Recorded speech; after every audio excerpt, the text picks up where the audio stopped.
Vamos a orar, por favor. Padre, te alabamos en el nombre de Jesús. Te damos gracias por esta noche, Señor, que podemos estudiar tu palabra. Te pedimos que tú nos des sabiduría, Señor, que tu Espíritu Santo sea el que guíe cada palabra que vamos a decir, Señor, cada versículo, cada texto, Señor, cada reflexión que veamos en tu palabra, la podamos hacer, Señor, siendo guiados por tu Espíritu Santo, Señor, para que la enseñanza llegue a nuestra vida y haga efecto en cada uno de nosotros. Te pedimos también por todos aquellos que después van a ver el estudio a través de las redes sociales, Señor.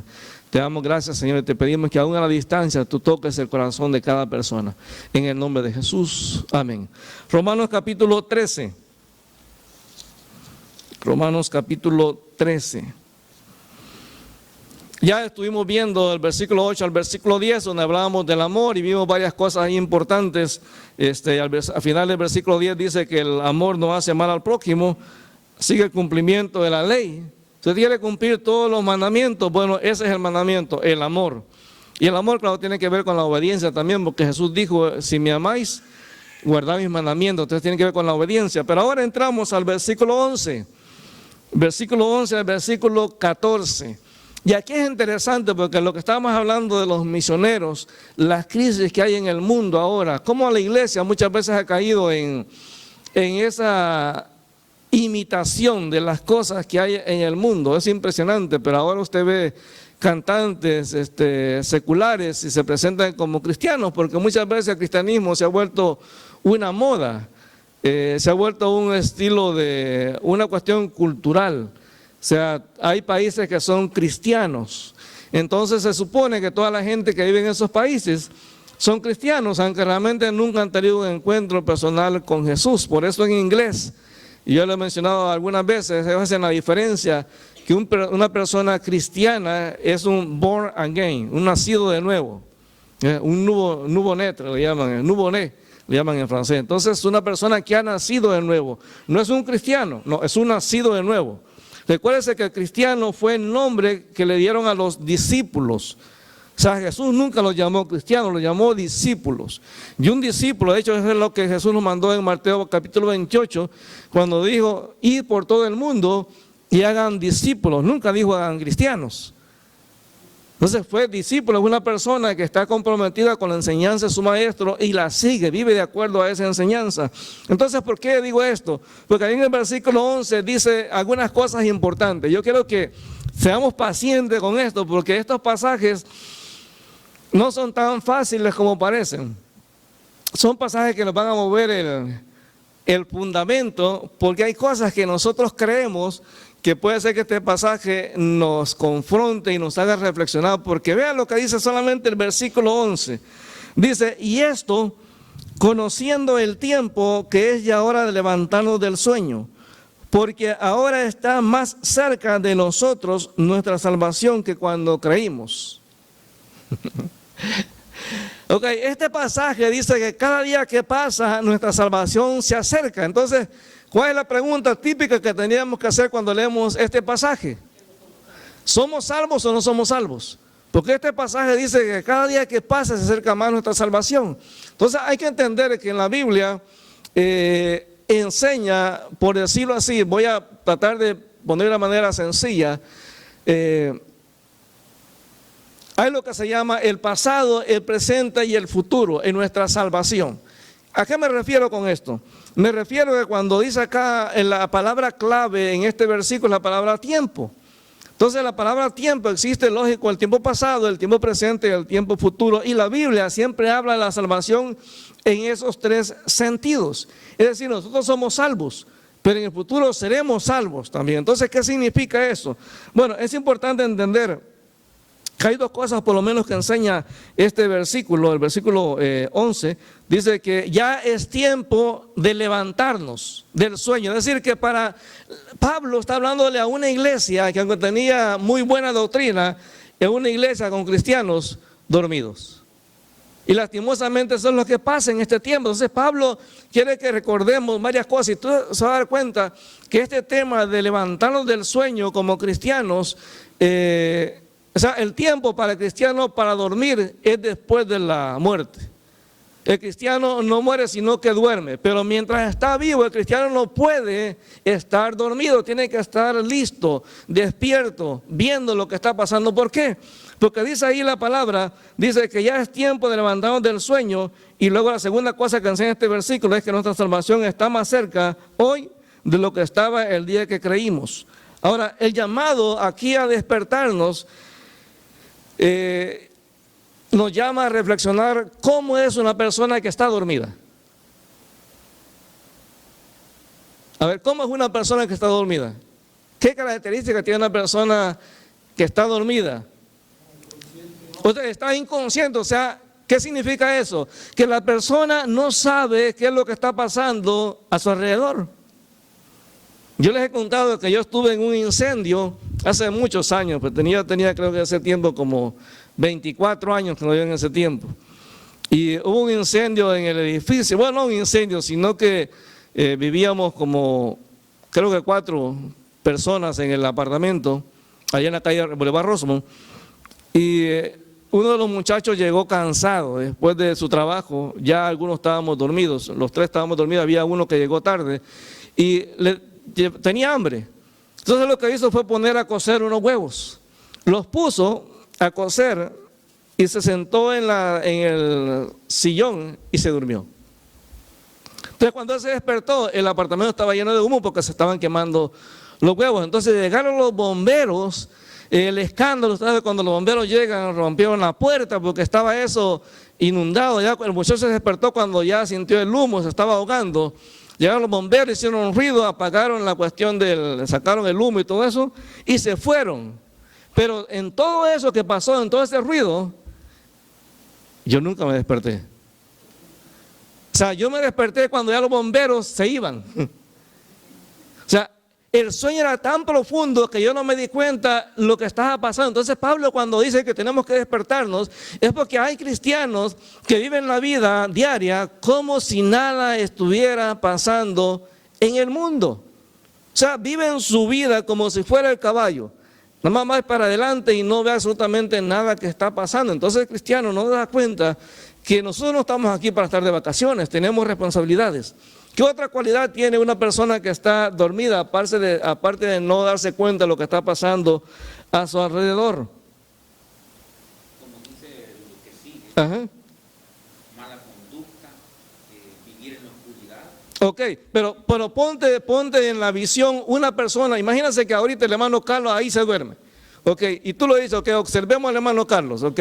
Entendemos que él no se da cuenta de lo que está pasando. De hecho, han contado una historia de una persona que se dormía siempre en el culto, y en un culto de oración le hicieron una broma y le apagaron la luz, y la gente se salió, y apagaron la luz. Y cuando él se despierta y ve que está, claro, cuando se despertó estaba oscuro, y empezó a gritar, me quedé ciego, pero es que estaba oscuro, pues le habían apagado la luz, los hermanos le hicieron la broma. Entonces, una persona que está dormida está inconsciente de lo que está pasando a su alrededor. Pero otra de las cosas, ¿sí?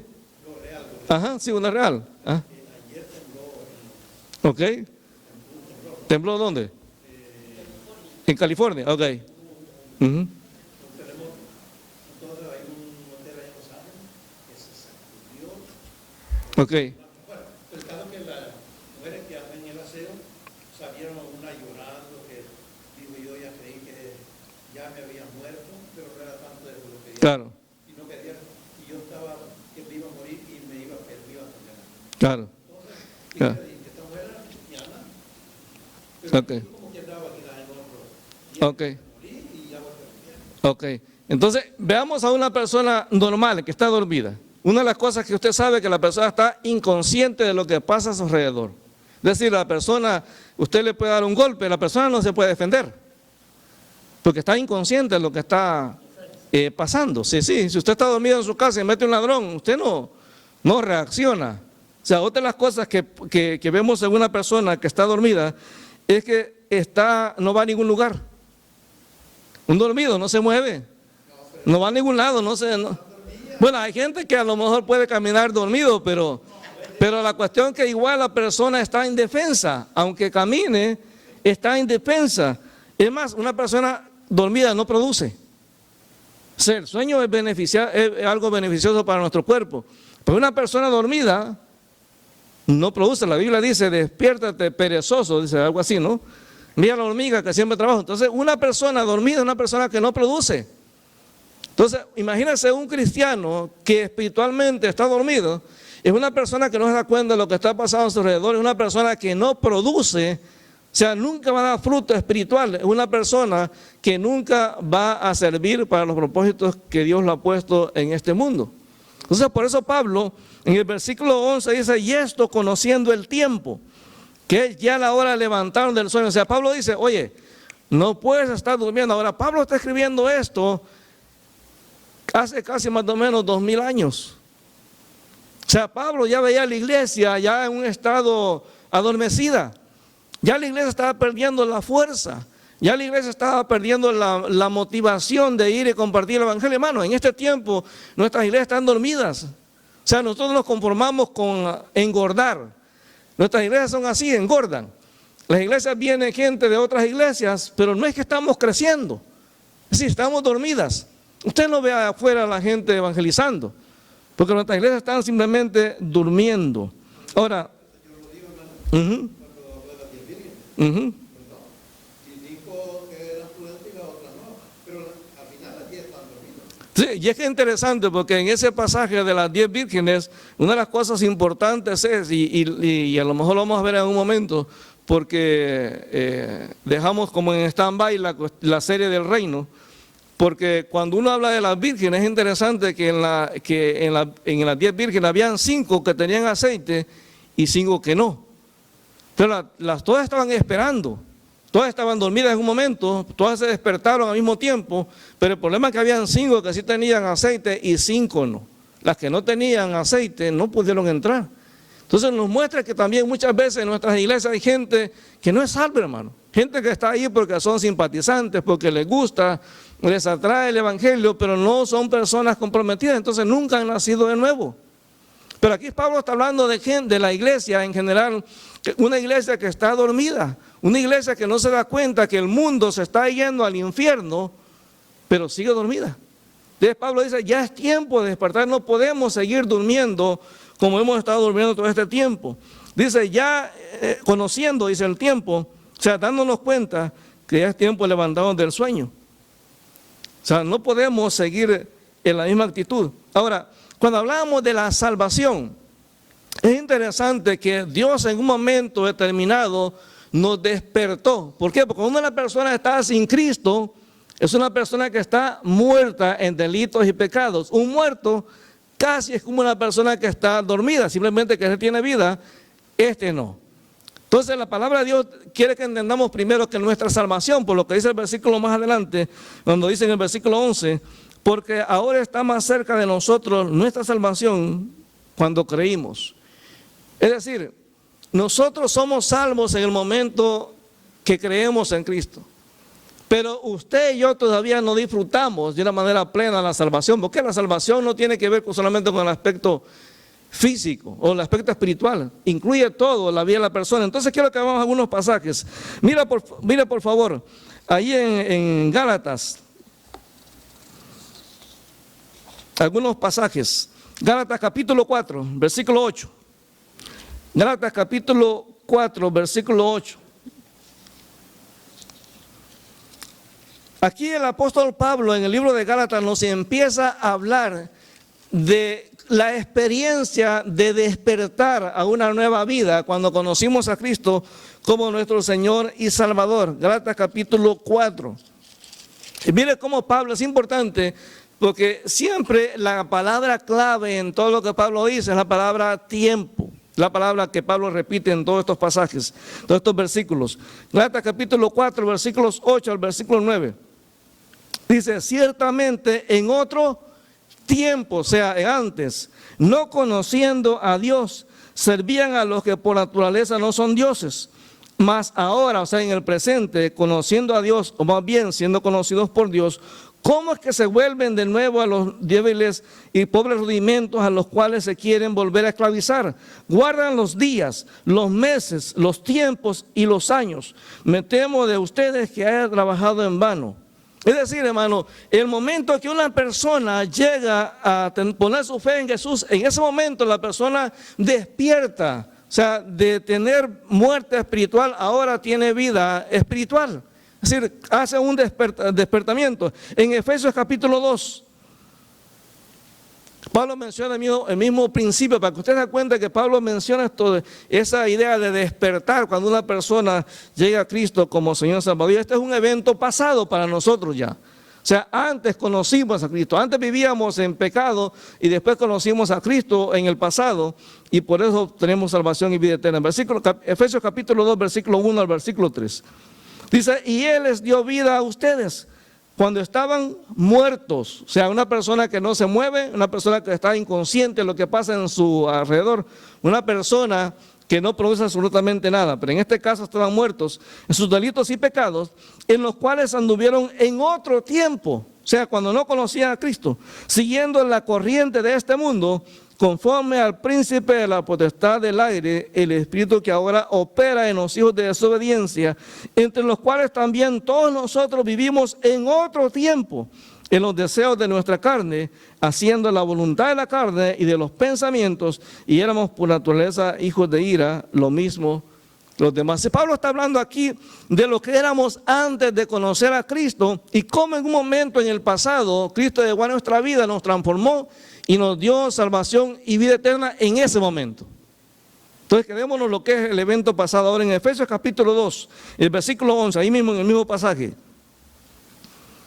Efesios capítulo 2, versículo 11, dice, por tanto, acuérdense que en otro tiempo, ustedes los gentiles en cuanto a la carne, eran llamados sin circuncisión por la llamada circuncisión, hecha con mano en la carne.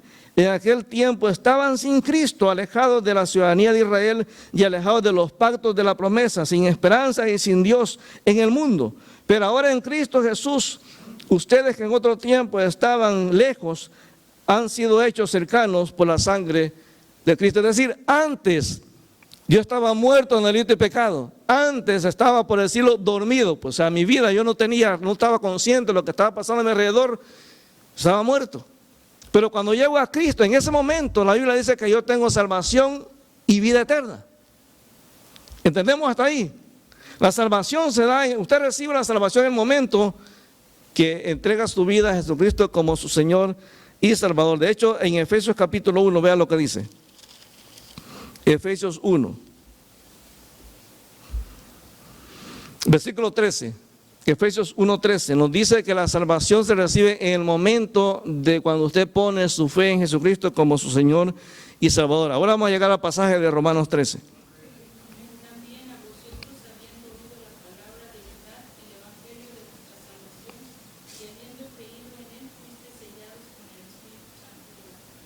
Ok, en Él también vosotros, lo leo porque estamos grabando, en Él también vosotros, habiendo oído la palabra de verdad, el evangelio de vuestra salvación, y habiendo creído en Él, fuiste sellado. En el momento que usted le pone su fe en Jesús, lo recibe como Señor Salvador, usted es sellado, indicando que usted es propiedad de Dios en ese momento. Dice que Él las arras, o sea, la garantía de nuestra herencia hasta la redención de la posesión adquirida para la alabanza de su gloria. ¿Qué es lo que está diciendo Pablo acá?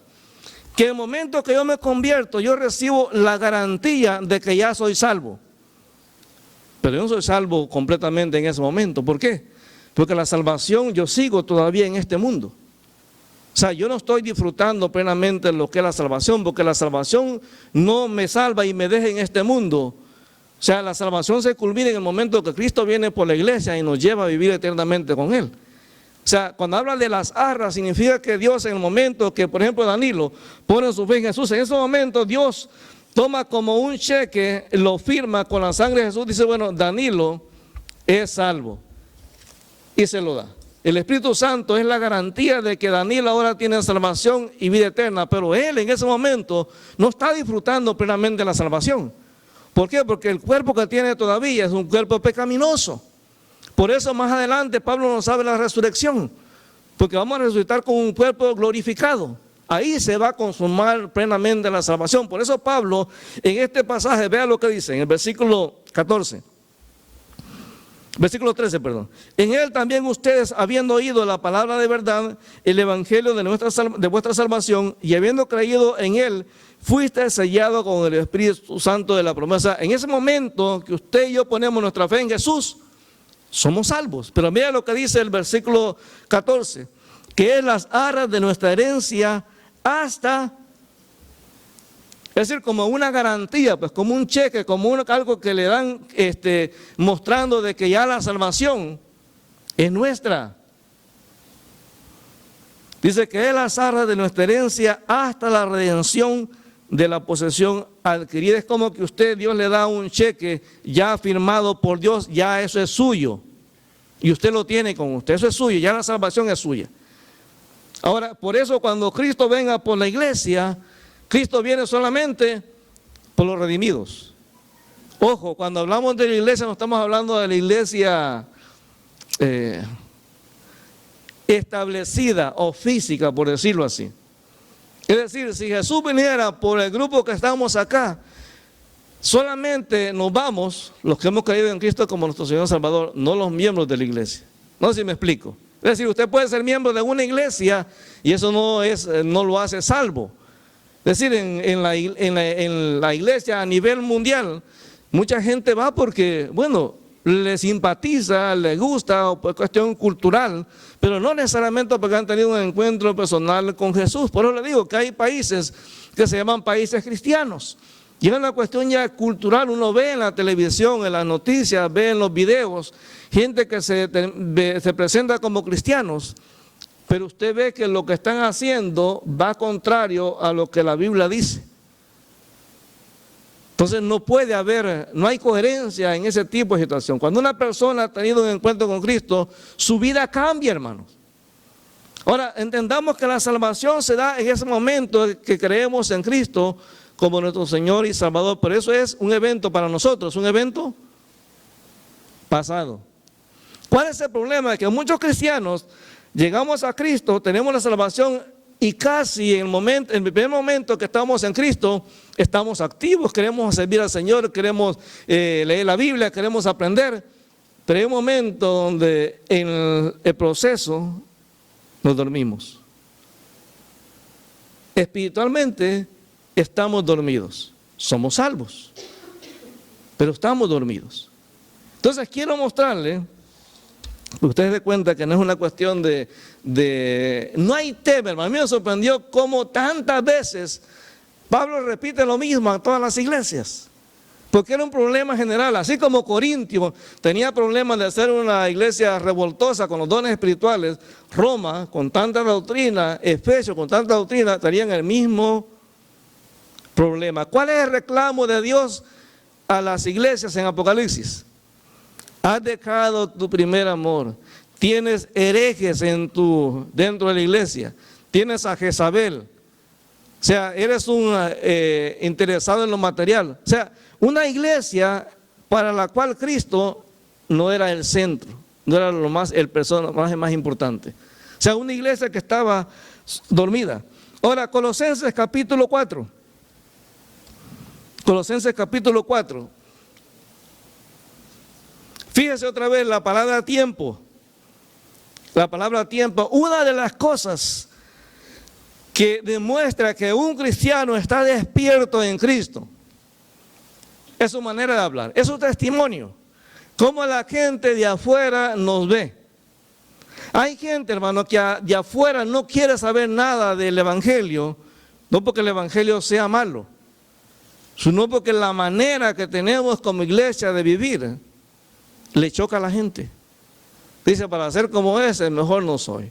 Vean, la primera cosa que Pablo menciona, que es evidencia de que un cristiano está despierto. Estamos hablando ahora de la salvación en el presente.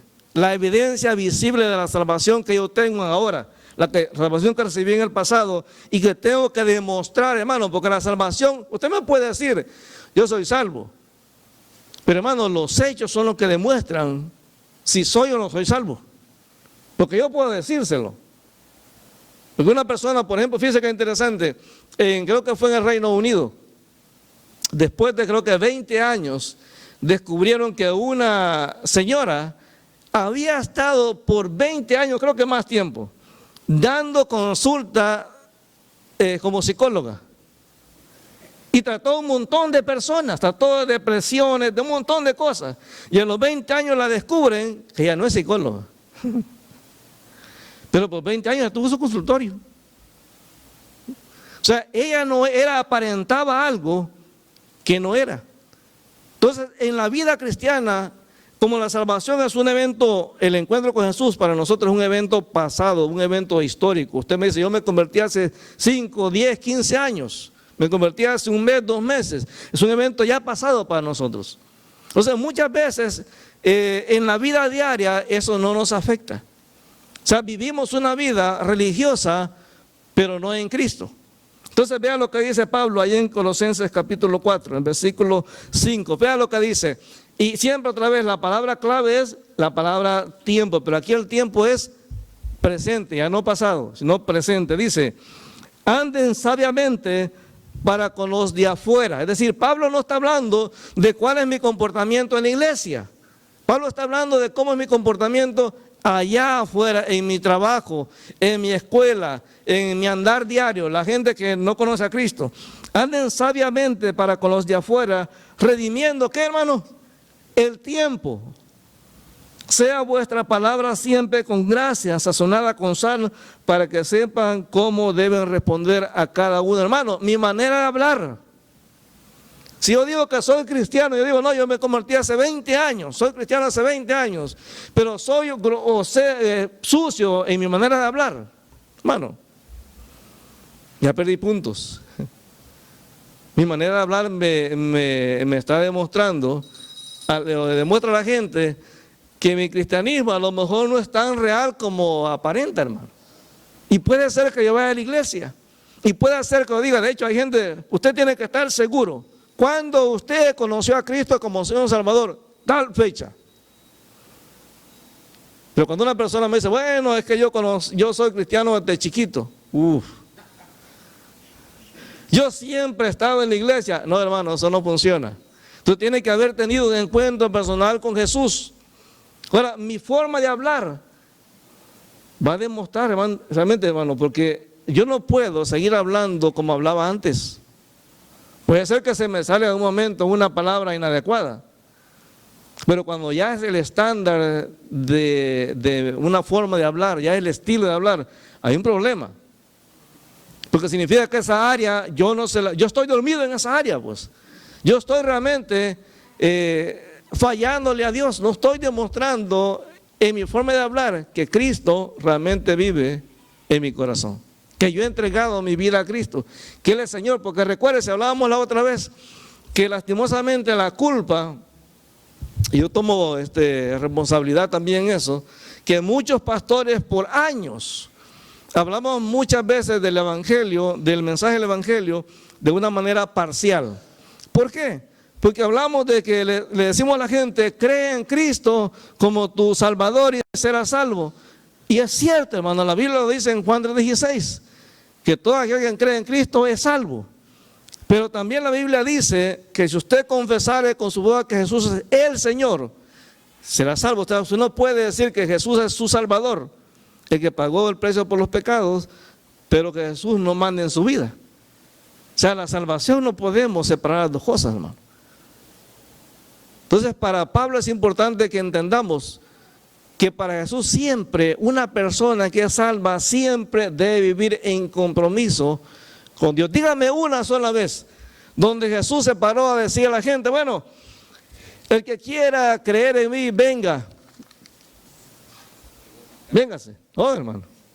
¿Qué es lo que Jesús decía? El que quiera venir en pos de mí, sígame, tome su cruz cada día. Y él decía, niegue a sí mismo. El que no dice, no puede ser mi discípulo. Tan claro no puede estar, hermano. ¿Se da cuenta? Pero ¿cuál es el problema? Que nosotros como iglesia en este tiempo, toda es cuestión de qué me puede dar la iglesia a mí. La gente va para ver si es buena alabanza, si el pastor es chistoso, dice chistes, si el pastor pues predica cortito. Creo que la otra vez estaban hablando los pastores, ya me reía de eso. porque yo ni conozco realmente la iglesia de la que estaban hablando, pero una iglesia dijo, si usted está cansado de esos sermones de 40 minutos, deje su iglesia y véngase a la nuestra, que aquí nosotros predicamos 15 minutos. Está bien, ¿no? Claro. Entonces, ese es el problema, hermano. O sea, Pablo empieza a hablarnos, sí, ya yo tuve encuentro personal con Jesús, pero mi vida diaria tiene que mostrar ese encuentro. Porque si yo, hermano, no sigo, y mire, aquí estoy hablando nada más un versículo. Yo me voy a parar hoy, pero este es un montón de pasajes, porque hay un montón de áreas que Pablo toca y dice, oye, es tiempo de despertarse. Si tú no te despiertas, simplemente puede ser que, o de plano estás tan dormido, a lo mejor nunca te despertaste en el pasado, a lo mejor nunca tuviste un encuentro personal con Jesús, y por eso no puedes hacerlo. Mira, hermano, yo hago la invitación a aceptar a Cristo todos los domingos, haya o no haya visitas. Porque que una persona venga a la iglesia, eso no garantiza que la persona es salva. La persona debe tener un encuentro personal con Jesús. Entonces Pablo nos habla de que cada día que pasa es un día menos para que Cristo venga. Entonces Pablo, ¿qué está haciendo? Llamando la atención, como sacudiendo, oye, despiértate. Jesús no viene a buscar gente dormida. Que Pablo le pasó un problema. Ajá. Porque Pablo predicaba, oiga, y cuando predicaba, Claro, Pablo predicaba extendido, muy largo, y se le dormía a la gente. Ahora, claro, hermano, que no significa que, pues, que una predicación es más edificante cuando predica 1 hora, 1 hora y media. No, hay gente que, si usted tiene que decir algo que el Señor le dijo, lo puede decir en media hora, en 40 minutos. Pero si la persona piensa que porque predica más largo va a ser mejor la enseñanza, no necesariamente. A veces la persona hace eso porque no tiene nada que decir y repite lo mismo. Es como cuando una persona, pues el grupo de alabanza ensayó 2 cantos y repite el mismo canto 20 veces. Hay momentos que ya cansa, hermano. Entonces es lo mismo, hay personas que, digamos, que predican largo y a final de cuentas no dice nada.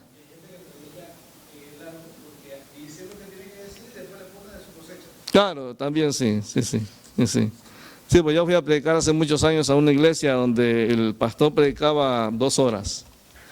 Y ya la iglesia estaba acostumbrada. Y cuando me dieron a mí el púlpito, me dijeron, bueno, predique, ¿cuánto más o menos predica usted? Como 40 minutos. No, muy poquito eso. Predique más largo, aquí son de 2 horas. Entonces, tomé un tema de matrimonio y empezamos a dar el tema. Y es el sermón más largo que he predicado, 1 hora y media. Y cuando terminé de predicar, dije, hermanos, oramos.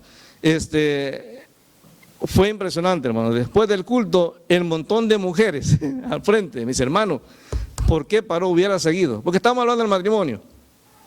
Una iglesia muy, muy tradicional. Entonces, pues las mujeres estaban, no, que hubieran seguido con eso porque estaba bueno. Y en esa iglesia, pues tenían la costumbre, una costumbre particular, de cuando el pastor está predicando, le dice, pastor, parquéese ahí. Alguien levanta la mano y dice, parquéese ahí, explíquenos un poco más de eso porque no lo entendemos. O sea, se extiende, pero son prácticas pues no de todas las iglesias. Entonces, una persona puede predicar 20 o 30 minutos, pero quedas tú con hambre de que, oye, que siga más.